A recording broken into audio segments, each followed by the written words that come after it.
Emily muttered under her breath, her eyes welling up with tears and her body trembling. In response, 3 foreign men laughed and closed in on her, speaking in a foreign language. Understanding their language, I placed my hand on Emily's shoulder and pulled her away from them. I glared at the men and asked in their language, "What do you want?" "My name is Lucas, 30 years old. Currently, I'm working a part-time job directing traffic during late-night hours."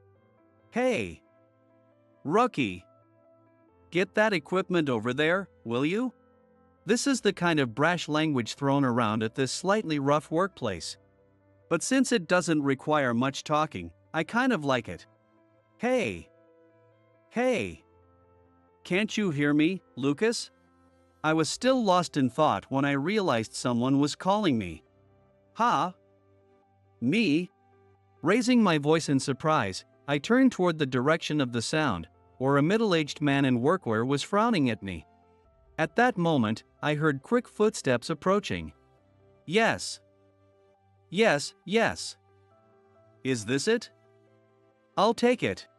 The cheerful voice came from Emily, who had turned toward the middle-aged man. She's also working the same traffic control part-time job as me. She's 21 years old but my senior. Always cheerful, lively, and a cute girl. The man grumbled, looking back at me while receiving the equipment. Youngsters these days are useless. When I was your age, I'd hang on to every word my seniors said without fail. Emily laughed brightly at his complaint. You're amazing. So cool. I need to learn from you. With her cheerful tone, she diffused the atmosphere and promptly returned to her post. In my heart, I silently thanked her. Later, during a break, I properly expressed my gratitude. Thank you for earlier. I stammered as I thanked her, and her face lit up with a big smile. Oh no. I didn't do anything. It's tough staying awake during the night shift, huh? Assuming my slow reaction was due to being sleepy, Emily took a sip from her thermos. I make my own coffee and bring it. It helps wake me up a bit. As I gazed blankly at her, Emily pointed to her thermos with a smile. That's a good idea. Thanks. I'm not a fan of canned coffee, but bringing my own sounded like a decent plan, I thought vaguely. While I was lost in such thoughts, a brief silence fell between us. Then, Emily hesitantly broke it. Were you okay earlier? I tilted my head, puzzled. The driver. He was yelling, wasn't he? Saying, let me go first. Her words brought back the memory. When a gap opened up between cars, I stopped a speeding vehicle to let the one waiting in Emily's lane go first. The driver I stopped stuck his head out the window and angrily yelled that he was already in motion and shouldn't have been halted. I let out a sheepish smile. Yeah, I'm fine. Hearing my response, Emily looked relieved. Good. Seriously, we're just following the manual, letting cars go in order. No need to yell at us. At first, stuff like that scared me so much. Lucas, you've got a strong heart. I don't let stuff like that bother me much. But yeah, I can see how it'd be scary for you, being a girl. When I said that, Emily blushed slightly. I feel like I need to toughen up, though. Her words made me tilt my head in curiosity. Why? Emily pursed her lips slightly, looking a bit embarrassed. Well, I want to go abroad someday. I feel like you really have to speak your mind in other countries, you know? Her words made me widen my eyes in surprise. Abroad? Really? Where to? Emily tilted her head, pondering. I've been thinking about a few places, but right now, probably Germany. Hearing that, my heart skipped a beat. When I went on a trip to Europe as a celebration for getting into college, I thought Germany was the most beautiful. So, I'm saving up now. Next year, I want to take a break from college and go on a working holiday visa. That explained why she was working these late-night shifts. I wanted to keep the conversation going, but the signal for the end of the break forced me back to my post reluctantly. For the next few days, our shifts didn't overlap, and I didn't see Emily. I spent my days quietly directing traffic at a site without her, all the while wanting to talk more about Germany. A week later, when I arrived for my shift, I saw Emily again. Feeling a bit brighter, I started to walk toward her only to hear a man's angry shouting. Looking closer, I saw Emily's wrist was being grabbed, her face pale, her lips moving soundlessly in fear. I broke into a sprint toward her. What on earth were the other workers doing? Many of the men at the site were strong, physically capable, and used to tough work. Why wasn't anyone helping her? As I got closer, the answer became clear. The man holding Emily was a massive foreigner. Shouting loudly in a foreign language and with a formidable build, he was intimidating enough to make the others hesitate. Still, it was shameful for grown men to be paralyzed by fear over something like that. I dashed past the hesitant onlookers and reached the scene. Emily was trembling, her eyes brimming with tears as she muttered softly. 3 foreign men were laughing as they closed in on her, speaking in their native language. Understanding their words, I put my hand on Emily's shoulder and pulled her away from them. I glared at the men and asked in German, "What do you want?" The fact that I spoke German caused everyone around us to freeze for a moment. The German men turned to look at me. Their breath reeked of alcohol. Their faces were flushed. It was obvious they were heavily intoxicated. They rambled about how they just wanted to invite a Japanese woman to join them since they had come all this way to visit Japan. Their explanation was nonsensical. I told them she had work to attend to and scolded them for ganging up on a single woman, saying it was disgraceful behavior unbecoming of Germans. That made one of them snap, and he raised his fist toward me. Emily let out a scream. "Don't worry," I whispered silently to myself. I grabbed the man's shirt firmly, yanking him down to the ground. Without hesitation, I transitioned into a grappling move, pinning him securely to the road. I glared at the other 2 German men. "If you want to cause more trouble, I'll take both of you on next." When I threatened them in German, the 2 other men flinched in fear, and the one I had pinned to the ground began slapping the pavement repeatedly. It was likely his way of signaling surrender. Once they seemed to have calmed down, I let the man go. The Germans quickly began apologizing profusely. I sighed and turned to Emily. "So, what do you want to do? Should we call the police?" When I asked in Japanese, Emily shook her head. "I didn't get hurt or anything." I glanced at her arm, the one that had been grabbed. "Are there any bruises?" Blushing slightly, Emily nodded silently. I turned back to the German men. They all flinched at my movement. "She says she'll forgive you. But normally, we'd call the police for this." "Don't embarrass yourselves abroad," I warned them in German. The men hung their heads and quickly left. Watching their retreating figures, I sighed deeply, only to hear the surrounding crowd erupt with noise. They were asking rapid-fire questions. What language was that? Do I know judo? Their excited chatter was so fast that I could barely catch what they were saying. I raised a hand to quiet them. "Excuse me. I've lived abroad for a long time, so Japanese is a little difficult for me. Please speak slowly." Everyone stared at me, eyes wide. "Wait. You struggle with Japanese? But you sound fluent?" Scratching my head, I replied. "Well, both my parents are Japanese, so it's fine, but when people speak quickly all at once, it's hard for me." Hearing this, one of the older men clapped his hands in realization. "So that's why you were so unresponsive before." I nodded in response. When I explained that I hadn't realized the term newbie was referring to me, everyone apologized. "No, it's my fault for not explaining," I said, feeling sheepish. At that, everyone laughed loudly. From that point on, my part-time job life improved drastically. Now that the workers understood why I wasn't talkative, they became much kinder. Some even went out of their way to speak slowly, which felt a bit comical but warmed my heart with their thoughtfulness.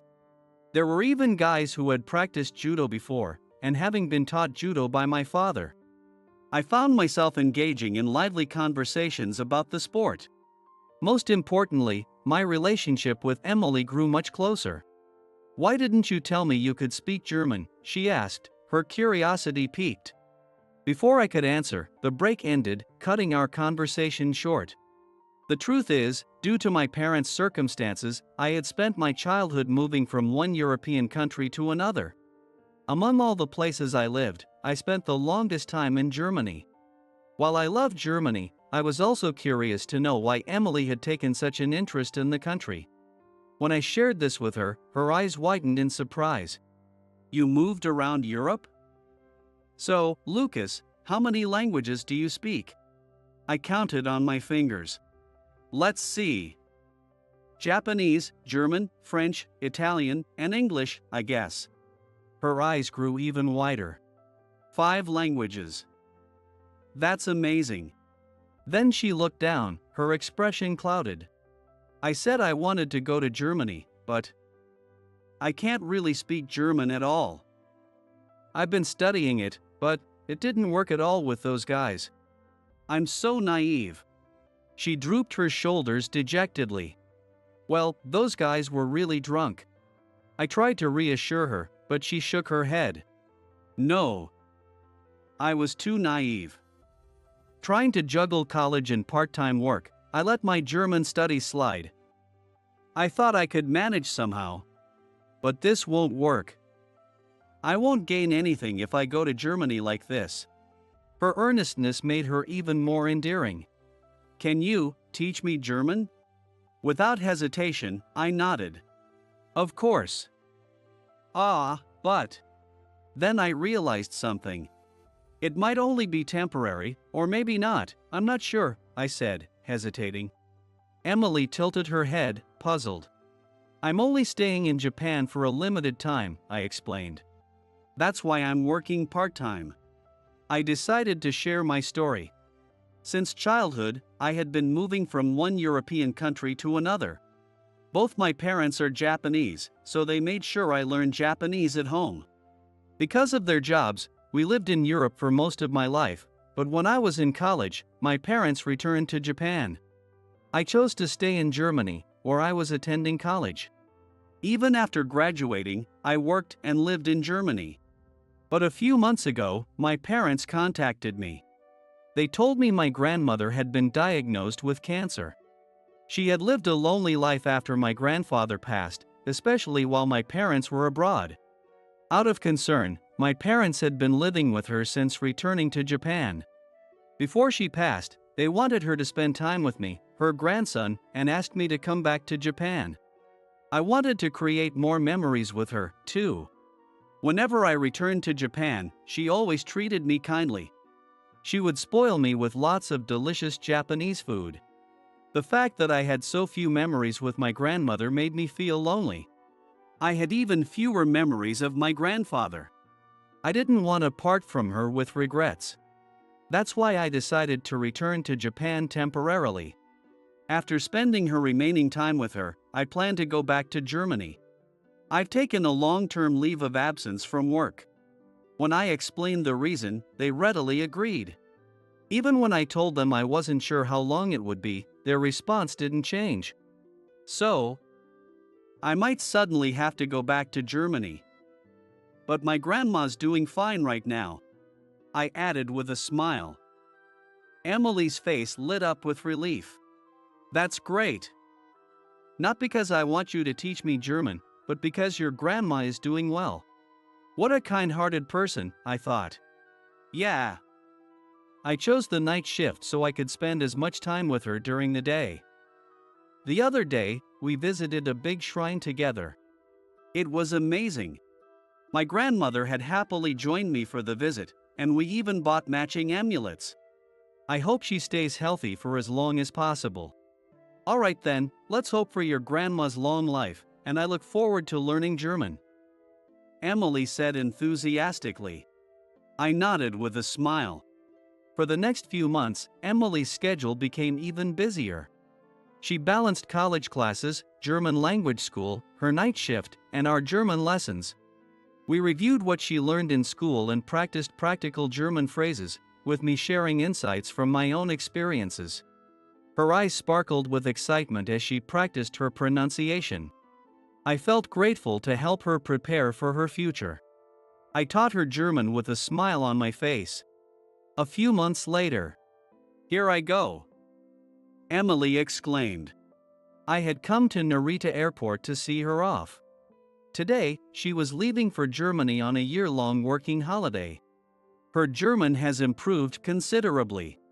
With this level, she shouldn't have much trouble managing daily life. We exchanged contact information so she could reach out if she needed help. "I'm looking forward to seeing you in Germany," I said with a faint smile. Emily's expression turned sad. "It's no good. Please stay in Japan until I come back," Emily said. Her plea made me furrow my brows into a troubled expression. That would be difficult. My grandmother's care had entered a delicate phase, with my parents and the hospital discussing whether to transition her to palliative care. I forced a smile. "If I can manage it, we'll meet in Japan," I said. Emily nodded with a soft smile. "Thank you so much. Not just for seeing me off, but for everything. I'll experience as much as I can over there." With those words, she walked straight toward the boarding gate. 1 month after seeing Emily off to Germany, I bid farewell to my grandmother in her final journey to heaven. Even after entering palliative care, she often expressed her gratitude during moments of clarity. "Thank you for coming back from your life in Germany to live with me. I'm going to heaven full of happy memories. I'm such a lucky grandma. I'll have to tell your grandpa all about you when I see him," she said repeatedly. I also expressed my gratitude.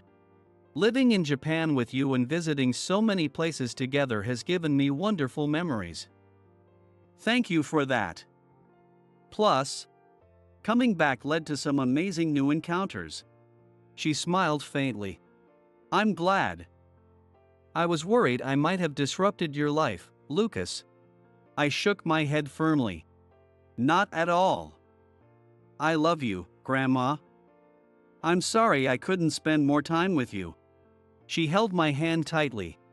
Her hand was frail, wrinkled, and cold. "No more apologies, okay? I was happy I got to be your grandma." I held back tears. "And I'm happy to be your grandson." I refused to use the past tense. "Not yet." This conversation, held just days before her passing, turned out to be the last meaningful exchange we had. After that, her words came in fragments, and communication became difficult. When she peacefully drew her last breath, I wept quietly alongside my parents. 3 months later, Lucas. I reunited with Emily at an airport in Germany. Having completed all the memorial services for my grandmother and left my part-time job behind, I had returned to resume my life in Germany. Emily bowed deeply as soon as she saw me. "My deepest condolences," she said. Seeing her sad expression, I gave her a bright, reassuring smile. "Thank you." I was able to say goodbye with no regrets. My cheerful demeanor seemed to put Emily at ease. "All right then. From now on, no Japanese. We're in Germany, after all." When I suddenly declared a ban on speaking Japanese, Emily panicked. "Ha? Wa? All German?" she stammered, mixing German and Japanese. Her flustered reaction was adorable. Although I resumed my hectic work schedule in Germany, leaving little time to see Emily, she quickly adapted to her new life. However, Emily had found a part-time job on her own and was already living a fulfilling life in Germany. It seemed she had made friends and was actively enjoying herself. While I had hoped to spend more time with her, I felt oddly proud thinking about how a young Japanese woman was embracing Germany's charms. There was one event, however, that I really wanted Emily to attend. Oktoberfest? Of course, I plan to go. "But it gets so crowded, I'm worried about navigating it," she said. I shook my head firmly. The brewery I work for is setting up a booth at Oktoberfest. Why don't you try working with us? I think it would be a great experience for you. Emily's eyes lit up as I suggested. Really? That's perfect. I was actually about to leave my current part-time job and had been looking for the next one. Emily replied enthusiastically. It seemed like a perfect opportunity, and I felt a little relieved. Oktoberfest in Germany is held every year from late September to October. Our brewery gets extremely busy preparing for it. During the event, the workload is overwhelming. While I usually handle administrative tasks, I take on a variety of roles during the festival. I hoped it would be a stimulating experience for Emily. And then, in mid-October, Emily and I were finally able to relax and enjoy a meal together at a bar in Germany for the first time in a while. Cheers to your hard work, I said. After finishing the whirlwind period of Oktoberfest and wrapping up the cleanup and other miscellaneous tasks, I was finally able to catch my breath. Emily, on the other hand, wore a radiant smile. I only did the simple tasks, so I'm not tired at all, but you were literally running around everywhere. Great job, Lucas.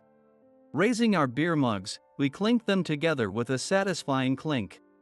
Emily, who had quite the tolerance for alcohol, downed her beer in hearty gulps. Her bold style of drinking was refreshing to watch. Placing her empty mug on the table, she turned to me with a radiant smile. "I've found what I want to do," she declared. Her words took me by surprise. "I want to bring Oktoberfest to Japan," she said with sparkling eyes. I blinked, taken aback. Oktoberfest events are already held in various places in Japan. I want to be part of them.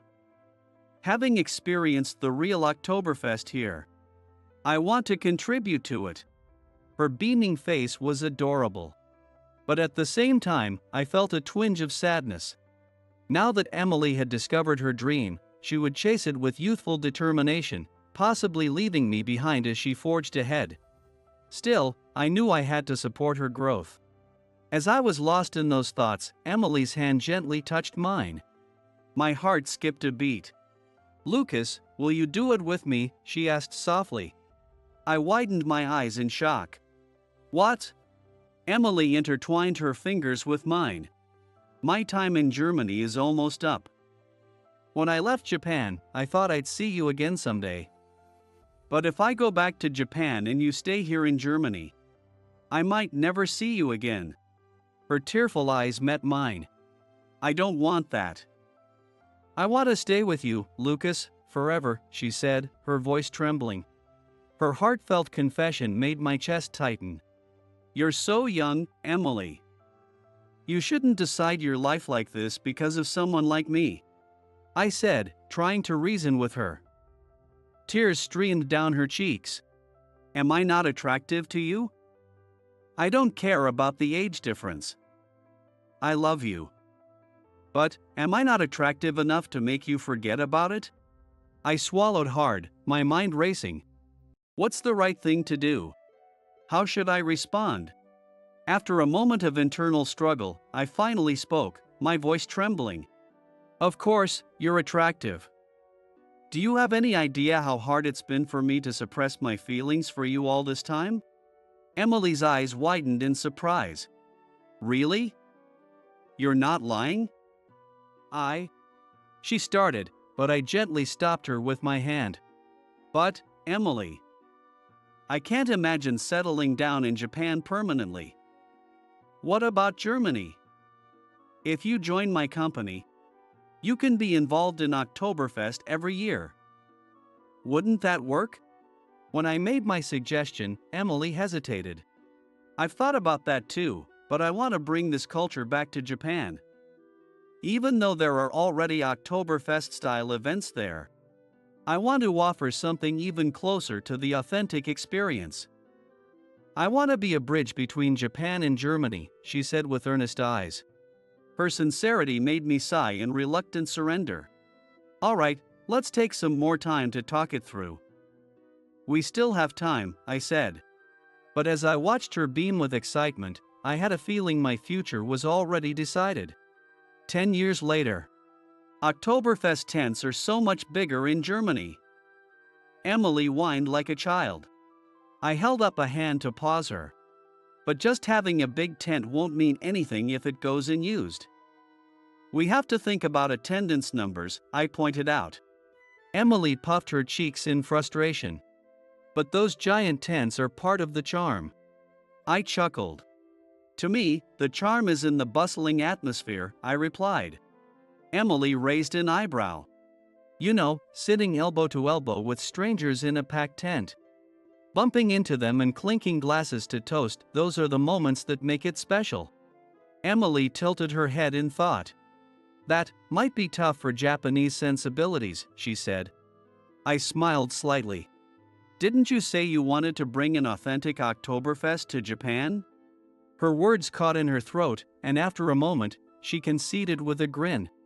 All right. We'll make the tent this big, and I'll do my best to pack it with people. We settled on the compromise and began making preparations. Since then, I moved to Japan. I gave in to Emily's persistence and passion. After her working holiday ended and she returned to college in Japan, we had a year of long-distance dating. I was the first to give in. I couldn't stand being apart from Emily any longer. Emily's dream of hosting Oktoberfest in Japan only grew stronger. By the time she graduated, she had already founded her own event company. Eventually, I returned to Japan to join her growing company. After graduating from college and officially stepping into her role as CEO, Emily became an incredibly capable leader. What started as a company assisting large corporations quickly grew. And now she's able to organize Oktoberfest events that rival the ones in Germany. Emily's passion is making her dream come true, I remarked. When I said that, Emily flashed a beaming smile at me. Yes, it's all thanks to you, Lucas. Thank you for sticking with someone like me. I laughed. True enough, running alongside you, I didn't even notice I'd hit 40 already. As I organized some event proposals, Emily's hand touched mine. I have a new dream, can I tell you? She asked. Surprised, I nodded. What is it? Emily leaned in close to my ear and softly said, I want to have a child with you, dropping an emotional bombshell. I let out a wry smile. Finally? 7 years of marriage, and now you say it? Emily stuck out her tongue playfully. Sorry. I was too busy chasing my dreams. Shaking my head, I reassured her. We had married when Emily was 25, but her relentless drive to grow her company left little time for us to simply be a couple. While it was a bit lonely at times, I never minded, as we were always partners in work. Have you finally found some calm? I asked. Emily nodded earnestly. Are you tired of me? Have you had enough? Do you hate me now? She asked hesitantly. I gripped her hand firmly. There's no way I could ever hate you. I've loved the way you've charged forward with everything, and I always will. As I held her hand, I glanced down at the event plans in front of me. How much of Germany's vibrant spirit could we recreate here? The thought of our next event and the future we were building together filled me with excitement.